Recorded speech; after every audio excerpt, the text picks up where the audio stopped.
한번 읽겠습니다. 오순절 날이 이미 이름에 그들이 다 같이 한 곳에 모였더니 호련히 하늘로부터 급하고 강한 바람 같은 소리가 있어 그들이 앉은 온 집에 가득하며 마치 불의 혀처럼 갈라지는 것들이 그들에게 보여 각 사람 위에 하나씩 임하여 있더니 그들이 다 성령의 충만함을 받고 성령의 말하게 하심을 따라 다른 언어들로 말하기를 시작하니라. 아멘.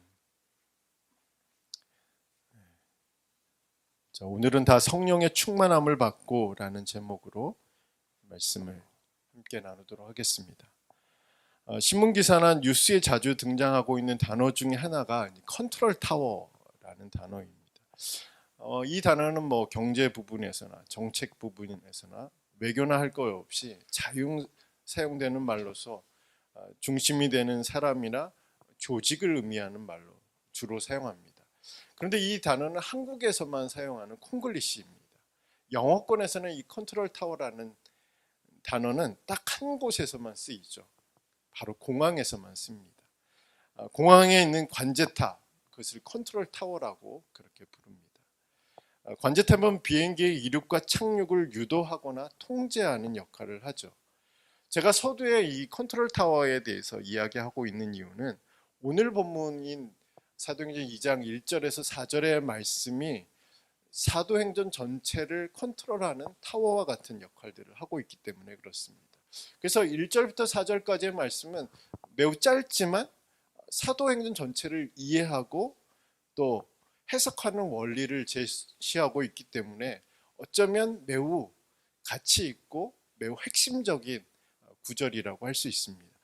또한 성령의 임재와 역사 안에서 살아가야 할 우리의 교회 또 우리의 신앙을 해석하는 원리로 제시하고 있기 때문에 저는 오늘 1절에서 4절의 말씀을 통해서 이 1절에서 4절의 말씀이 우리에게 어떤 원리를 제공하고 있는지, 그것이 사도행전 전체를 어떻게 해석하도록 인도하고 있고 또 우리의 신앙과 우리의 교회 생활을 어떻게 해석하고 어떻게 이해하고 있어야 되는지에 대해서 한번 살펴보도록 하겠습니다. 첫 번째는 하나님의 시간표가 있다는 사실이죠. 하나님께는 다 계획이 있다는 사실들을 믿고 계시죠? 하나님께는 다 계획이 있으시죠. 그런데 우리가 하나님께 대해 오해를 가지고 있는 것이 있습니다.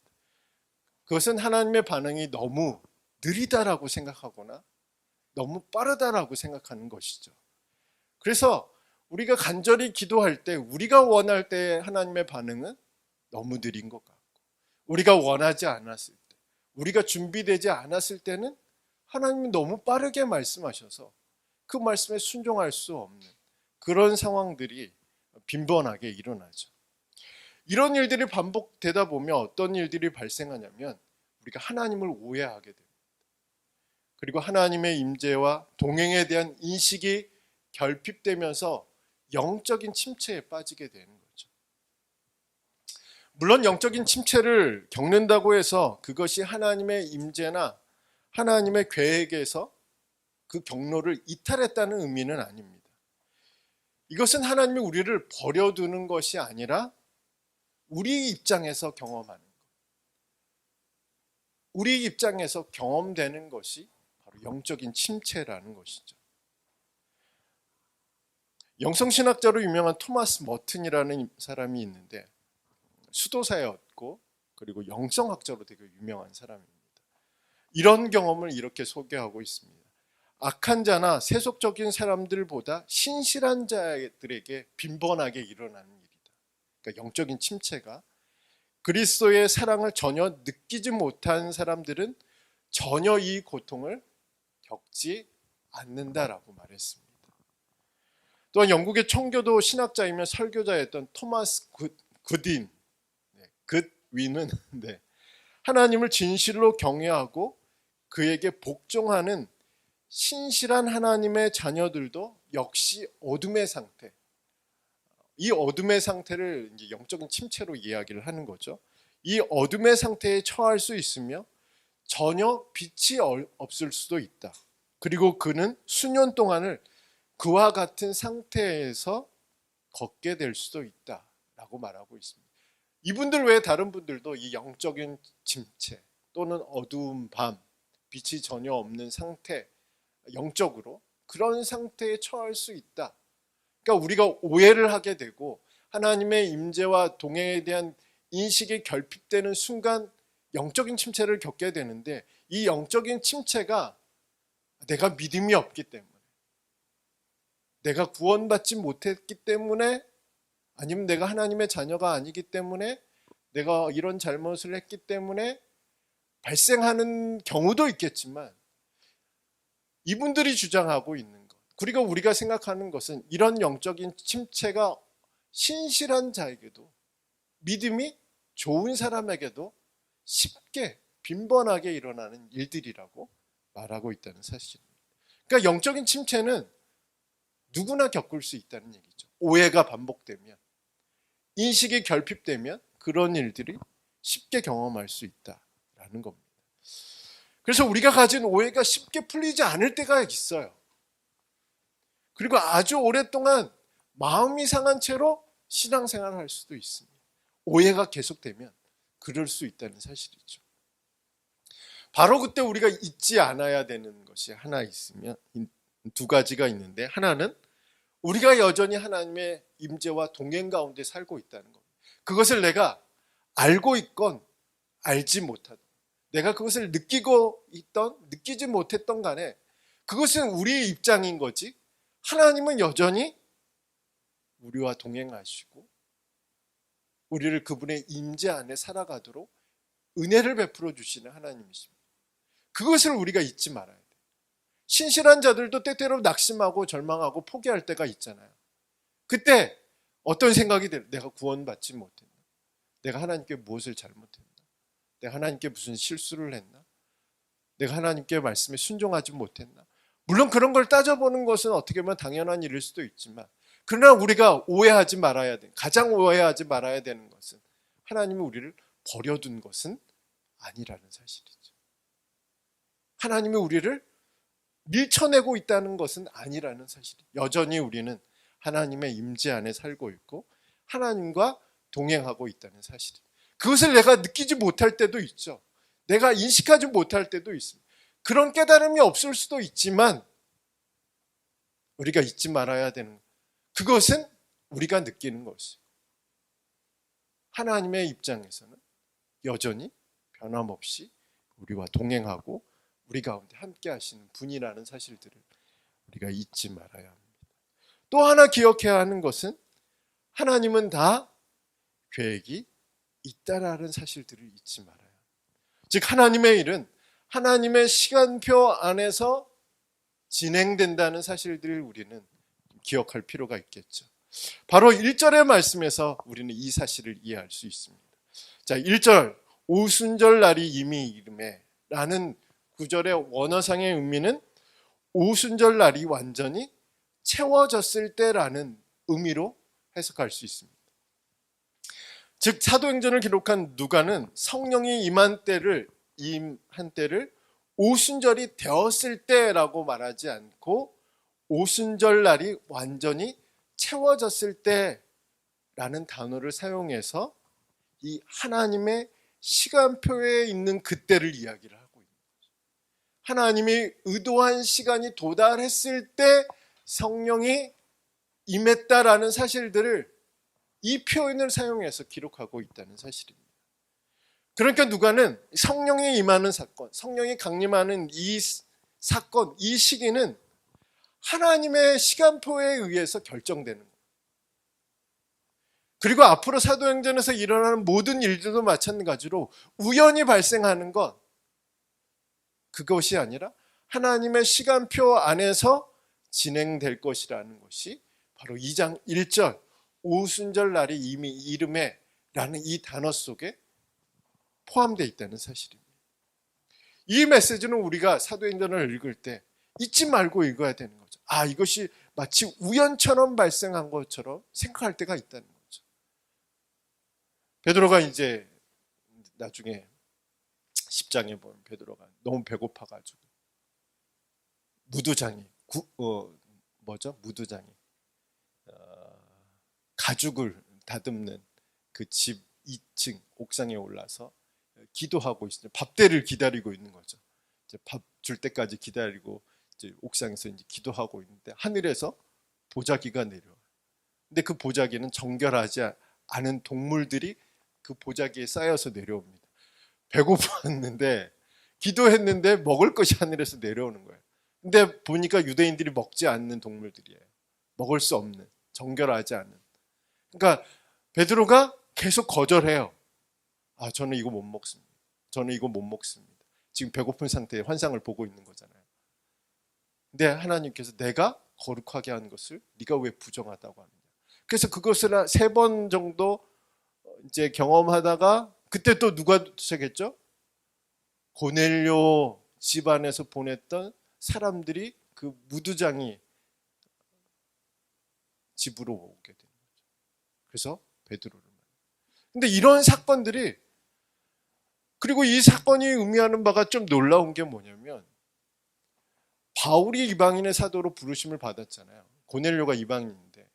근데 바울을 통해서 먼저 복음이 이방인들에게 전해진 것이 아니라 누구를 통해서 먼저 이방인의 선교가 일어났냐면 바로 무두장이 2층의 옥상에서 기도하고 있던 베드로, 정통적으로 유대인이었던 베드로를 통해서 베드로가 어디로 가죠? 이방인 백부장이었던 고넬료 집으로 갑니다. 그래서 거기서 복음을 전하고 거기서 복음을 전하니까 성령이 임하는 사건을 보게 되는 거죠.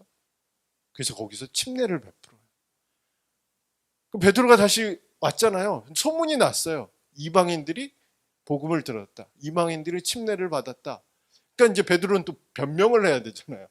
그 보고를 하게 되고 함께 동행했던 사람들이 성령이 임하는 사건을 보고 누가 침례를 베풀지 않을 수 있느냐라고 하면서 이방인의 선교가 바울을 통해서 일어난 것이 아니라 배고파서 옥상에서 기도하고 있던 베드로를 통해서, 그러니까 이런 일들이 우연이 아니라는 거죠. 사도행전은 이런 이야기들이 계속 반복적으로 일어나는 거죠. 바울이 마게도냐로 갔죠. 빌립보 지역으로 선교 여행을 갔는데 바울은 원래 그쪽으로 가고 싶은 생각이 전혀 없었어요. 근데 환상을 보니까 마게도냐 사람들이 우리로 와서 건너와. 이쪽에서 복음을 전해. 근데 그런 일들이 우연히 발생한 일들은 아니라는 거죠. 하나님의 시간표 안에서, 하나님의 계획 안에서 이루어지고 있다는 사실들을 바로 2장 1절 오순절 날이 이미 이름에 라는 이 단어 속에서 전체를 해석할 수 있다는 사실이 하나님의 계획. 우리의 시간도 마찬가지로 그렇지 않겠습니까? 우리를 바라볼 때도 동일하게 이런 관점이 필요하지 않겠습니까? 이런 원리로 우리의 삶을 해석해야 되지 않겠습니까? 하나님의 때가 있겠죠. 하나님의 시간표가 있습니다. 물론 우리가 원하는 시간 안에 그 일들이 일어나면 그것보다 더 좋은 일은 없을 수도 없겠죠. 그러나 성경은 하나님의 시간표를 제시합니다. 하나님의 때를 이야기를 하죠. 하나님의 시기를 말씀하고 있는 거죠. 그러므로 때때로 우리의 삶이 상향 곡선을 걷다가 하향 곡선으로 떨어질 때도 있잖아요.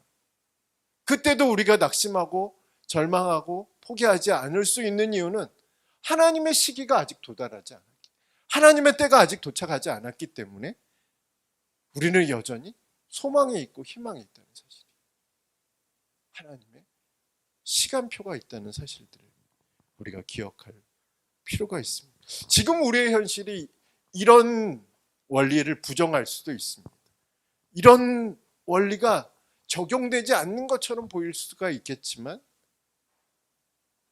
2장 1절의 말씀처럼 오순절 날이 완전히 다 채워질 때까지 기다리셨다가 다 채워졌을 때 하나님이 일하셨던 것처럼 오늘 우리의 삶도 동일하게 그런 원리 속에서, 우리 교회도 마찬가지로 그런 원리 속에서 우리가 이해하고 해석해야 한다는 사실입니다.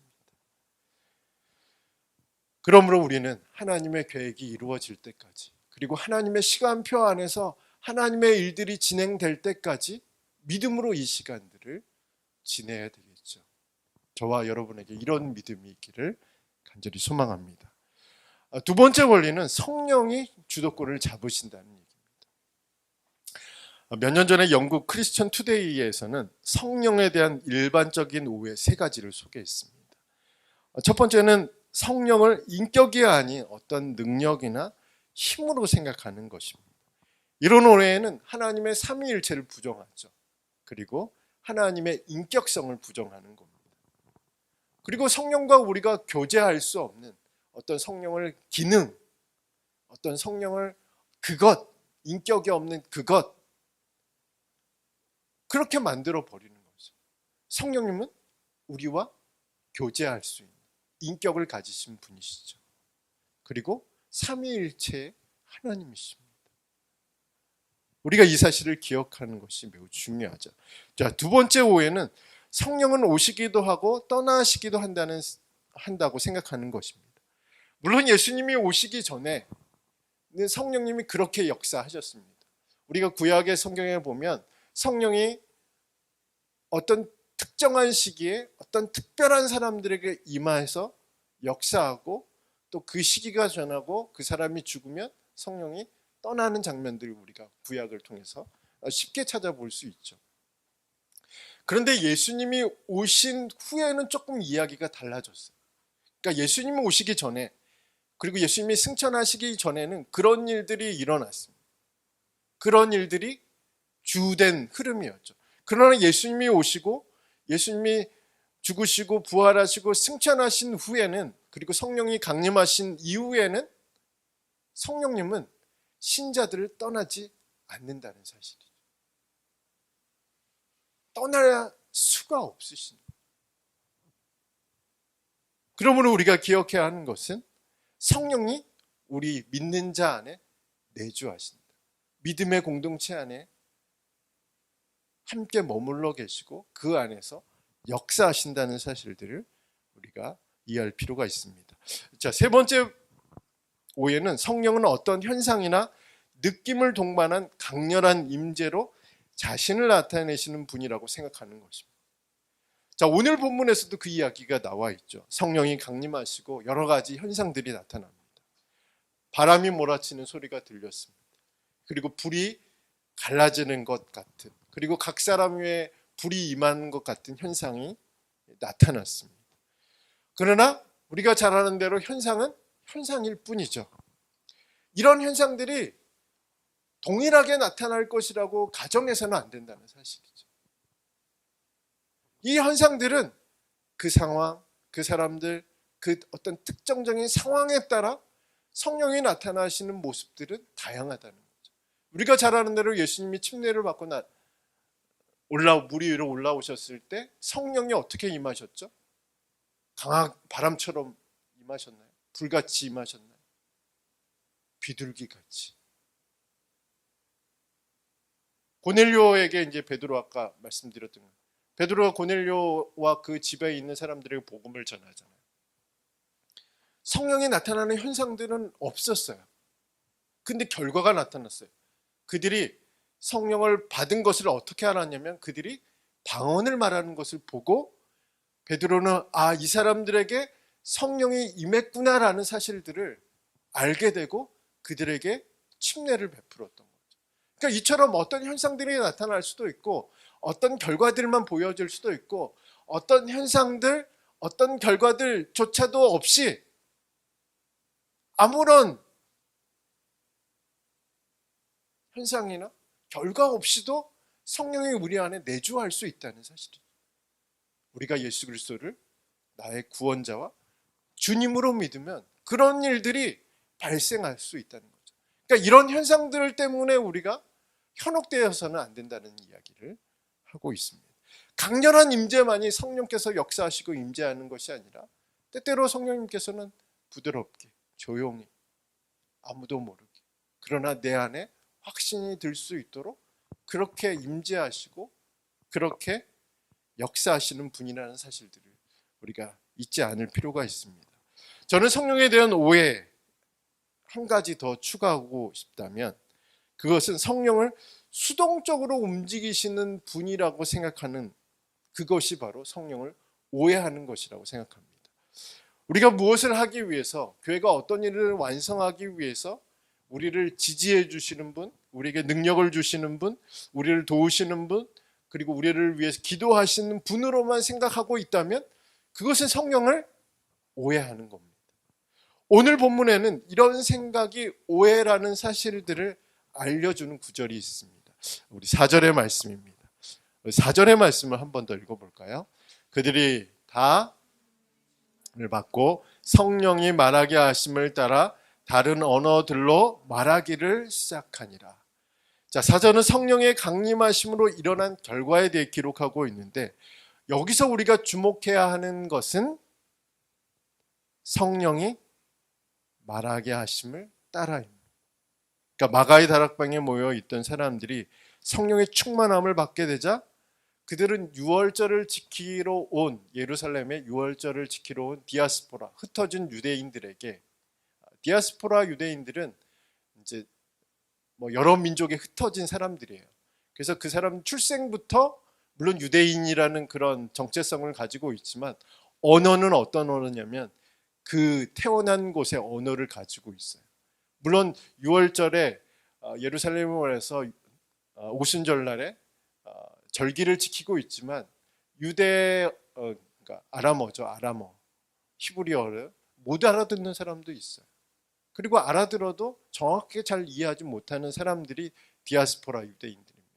그러니까 디아스포라 유대인들에게 그 태어난 곳, 그곳의 언어로 복음을 듣기 시작합니다.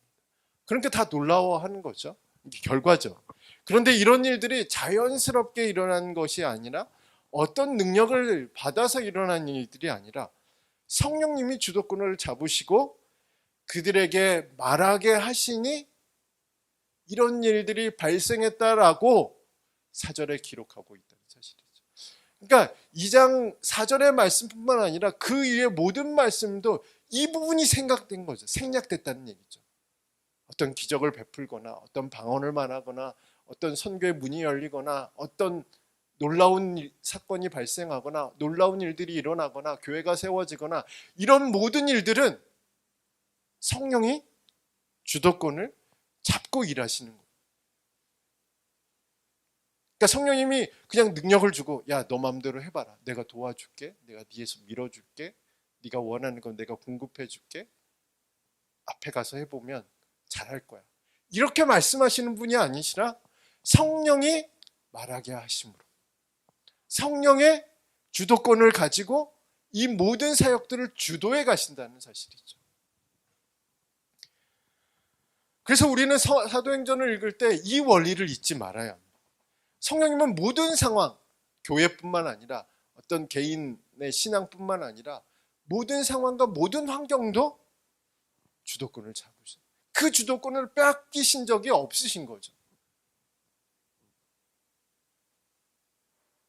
능력을 주시기도 하시고 그리고 방언으로 말하게 하시고 부흥을 주시기도 하시고 어떤 사람이 회심하게도 하시고 교회를 세우시기도 하시고 또 마음의 감동을 주시기도 하시고 또 가야 할 곳으로 인도하시기도 하시고 이 모든 주도권을 내가 지고 있는 게 아니라 교회가 지고 있는 것이 아니라 환경과 상황에 따라 이 주도권이 바뀌는 것이 아니라 성령님은 그 주도권을 한 번도 누구에게도 어떤 상황에서도 어떤 환경에서도 빼앗기지 않는다는 사실들을 우리는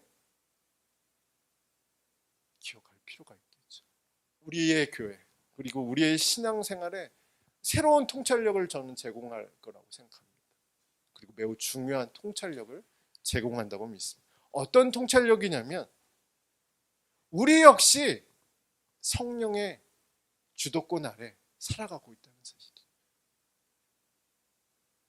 성령님은 한 번도 우리를 어떤 다른 존재에 빼앗긴 적이 우리가 그렇게 느낄지는 모르겠지만 우리가 그렇게 생각하고 그렇게 받아들이고 있는지는 모르겠지만 하나님은 우리의 주도권을 누구에게도 놓치지 않으셨어요. 누구에게도 빼앗기지 않으셨어요. 로마서 8장이 그 이야기를 하고 있는 거잖아요. 주도권은 누가? 하나님이 잡고 계신다. 성령님이 잡고 계신다.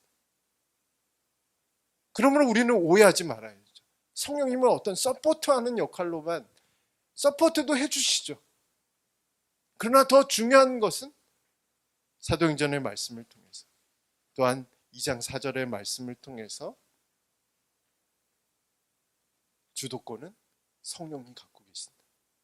이 사실들을 우리가 잊지 않고 살아가는 것이 필요합니다. 저는 바로 이 사실이 교회와 우리들에게 얼마나 큰 위로와 소망이 되는지를 우리가 기억해야 한다고 생각합니다. 그것은 교회가 크건 작건, 우리에게 능력이 있건 없건, 우리가 가진 어떤 자산들이 풍족하건 아니건 상관없이 성령님이 주도권을 잡고 계십니다. 그러므로 우리가 이 원리를 가지고 사도행전을 그리고 나머지 성경을 해석할 필요가 있고 우리의 인생을 해석할 필요가 있다는 사실이죠. 그런데 문제는 하나 있습니다. 성령님은 인격적인 분이라고 말씀드렸죠. 주도권을 강제로 빼앗지는 않는다는 사실이죠. 제가 지난주에 말씀드렸는지 모르겠지만 전통적인 교회 예배 안에서는 성령을 초청하는 시간이 있어요. 그게 순서 안에 성령님이 우리 예배 가운데 초청하는, 성령님께서 우리의 예배를 주관해 주시도록 요청하는 기도가 포함되어 있습니다. 물론 현대교회 안에서는 그런 부분들이 많이 사라졌지만 초청하는 이유는 뭐냐면 성령님이 멀리 계셨다가 이곳에 오시는 분은 아니시잖아요. 어디에나 계시고 우리 안에 계시고 내 안에 계시는 분이죠. 그 초청을 하는 이유는 무엇이냐면 주도권을, 우리의 예배의 주도권을 누구에게? 성령님께 맡기겠다는 거예요. 내가 나의 감정에 휩싸여서, 나의 어떤 느낌에 휩싸여서, 그리고 내가 원하는 대로 이 예배의 모든 것을 이끌고 가는 것이 아니라 누가? 성령님께서 이 예배를 주관해 주시도록, 주도해 주시도록 요청하는 것이 바로 그 기도의 핵심인 거죠. 그러므로 우리는 성령님이 주도하신다고 해서 성령님이 우리를 무자비하게 강압적으로 해서 우리의 모든, 물론 위험의 상황에 도착하면 강권적으로 역사하시는 것이 하나님이시잖아요. 우리가 통제할 수 없는 상황, 우리가 해결할 수 없는 상황, 우리 힘으로 극복할 수 없는 상황들은 강권하시는 역사가 있고 은혜가 있지만 대부분의 우리의 삶은 어떤 일들이 있어야 되냐면 주도권을 넘기는 것이 있어야 됩니다. 그 주도권을 넘기는 행위가 바로 세 번째 원리입니다. 세 번째 원리는 기도와 순종입니다.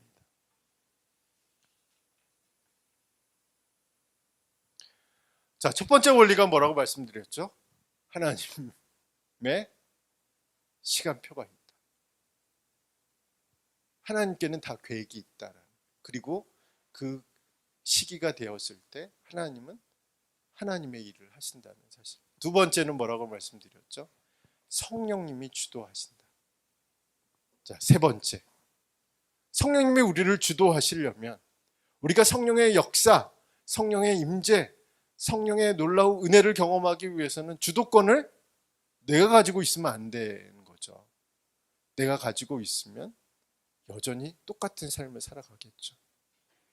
그런데 우리의 주도권을 넘기면 성령께서 그때부터 역사하시죠. 그때부터 우리에게 은혜를 주시는 거죠. 어떻게 우리가 그걸 넘길까요? 기도하고 순종할 때. 그것이 바로 주도권을 넘기는 모습입니다. 자, 사도행전의 저자인 누가는 이 본문에서 이제 하나님의 시간표, 그 다음에 성령의 주도적인 역사에 대해서 강하게 표현하면서도 사도행전의 말씀을 보면 사람들이 해야 하는 일들에 대해서도 기록하고 있습니다. 자, 사도행전 1장 14절의 말씀을 한번 찾아서 읽어보도록 하겠습니다. 우리 사도행전 1장 14절 말씀입니다. 자, 같이 읽겠습니다. 여자들과 예수의 어머니 마리아와 예수의 아우들과 더불어 마음을 같이하여 오로지 기도에 힘쓰더라. 자, 사람이 할 수 있는 일들이 무엇일까요? 약속의 말씀을 믿고 기도하는 것. 사도행전 1장 14절은 바로 이 성령이 강림하시기 전에 예수님의 약속의 말씀을 믿고 기도하며 준비했던 이들의 모습을 기록하고 있습니다. 또한 사람이 할 수 있는 일들은 무엇일까요? 2장 4절의 말씀처럼 성령의 말하게 하심에 따라 순종하는 거죠. 성령의 감동하심에 따라 순종하는 겁니다. 성령의 말씀하심에 순종하고 성령의 인도하심에 순종한다는 것이 바로 4절의 말씀인 거죠. 우리는 순종의 인물들을 사도행전의 말씀 통해서 쉽게 발견할 수 있죠. 빌립이 놀라웠던 것은 뭐냐면, 우리가 이제 집사죠. 7 집사 중에 빌립이라는 인물이 등장하는데, 사마리아 성으로 가는 것도 순종하기 어렵잖아요. 사마리아에 가니까 하나님이 부흥을 주셨어요. 부흥이 한참 일어나고 있는데 갑자기 성령이 빌립에게 뭐라고 하셨죠? 황무지로 가라는 거예요. 막 사마리아에 막 예수 믿고 또 예수님을 믿는 기적들이 나타나고 또 성령이 임하는 사건들이 나타나고 뭐 사도들과 많은 믿음의 사람들이 그 사마리아로 와서 믿지 않는 영혼들을 추수하는 작업들을 하고 있는 거예요. 근데 성령님이 갑자기 빌립에게 나타나셔서 광야로 가라고 하셨어요. 빌립은 무슨 생각을 했을까요? 지금 여기가 더 중요한데, 지금 이 자리가 더 중요한데 왜 나보고 광야로 가라고 하지? 거기 아무도 없는데, 거기 허허벌판인데, 강도라고도 만나면 어떻게 되지? 근데 빌립이 순종했죠. 순종해서 성령이 지시한 곳으로 갔더니 누구를 만나요? 에디오피아 네시를 만나요. 에디오피아 네시가 마차를 타고 가면서 이사야서 말씀을 묵상하며 가는데 도무지 해석이 안 되는 거예요. 근데 거기에 빌립이 딱 있는 거예요. 근데 또 빌립에게 이런 생각이 있을 수도 있잖아요. 이 한 사람 때문에 그 부흥하는 지역을 다 놓고 왜 이쪽으로 오라고 하셨을까? 라는 의문도 있었겠지만 빌립은 끝까지 순종하죠. 그런 모습들이 바로 사도행전 전체에 나와 있는 믿음의 사람들의 모습이죠. 기도와 순종으로 성령님께 주도권을 내어 맡긴 사람들의 모습이 바로 믿는 자들의 모습이라는 사실들을 우리가 사도행전의 말씀을 통해서 찾아볼 수 있습니다. 오늘 우리는 어떻습니까? 하나님의 시간표가 있다는 사실들을 믿고 계십니까? 성령님께서 우리를 주도적으로 인도하고 있다는 사실들을 신뢰하고 있습니까? 그리고 우리에게 필요한 것이 그 주도권을 성령님께 내어주는 기도와 순종의 모습이 있는지를 우리가 점검해 볼 필요가 있습니다. 오늘은 어린이날이죠. 교회에서 어린이 주일이 되면 보통 누가복음 18장 17절, 누구든지 하나님 나라를 어린아이와 같이 받아들이지 않는 자는 결탄코 거기 들어가지 못하리라는 말씀을 가지고 주일 예배를 보통 드립니다. 그런데 우리는 이 말씀에서 과연 예수님이 어린아이가 가진 순수하고 겸손하고 순종하는 어린이의 어떤 인격적인 특징들을 염두에 두고 말씀하셨을까라고 좀 생각해 볼 필요가 있죠. 물론 이 어린아이가 가진 인격적인 특징들이 우리에게 필요한 것은 사실입니다. 그러나 단순히 이 어린아이의 인격적인 특징을 염두에 두고 말씀하셨다기보다는 부모에 대한 의존성에 대해서 말씀하고 있는 것이 본문의 말씀인 거죠. 저는 이 의존성이 우리 신앙에도 필요하다고 생각합니다. 우리를 깨끗게 하는 예수님의 보혈의 능력을 의존하는 신앙, 우리에게 은혜를 베푸시는 하나님의 은혜에 의존하는 신앙, 그리고 우리를 하나님의 시간표 안에서 우리를 인도하시는 성령님께 의존하는 신앙이 우리에게 필요하다고 믿습니다. 이 의존성을 극대화하는 것이 기도이고 순종입니다. 이번 한 주간 이 의존성을 다시 회복하는 저와 여러분이 되기를 원합니다. 신앙은 독립적으로 이루어지는 것이 아니죠.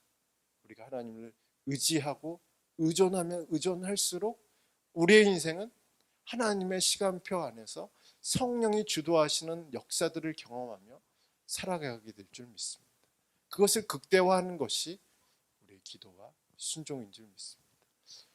그러므로 이번 한 주간 주의 은혜 가운데 거하면서 주님을 더 의지하고 또 바라고 소망하며 기도와 순종으로 우리의 할 일들을 다 감당하며 믿음으로 하나님의 시간표, 성령님께서 지금도 주도적으로 우리의 인생을 이끌고 있음을 믿음으로 바라보는 한 주간이 되시기를 주님의 이름으로 축복합니다.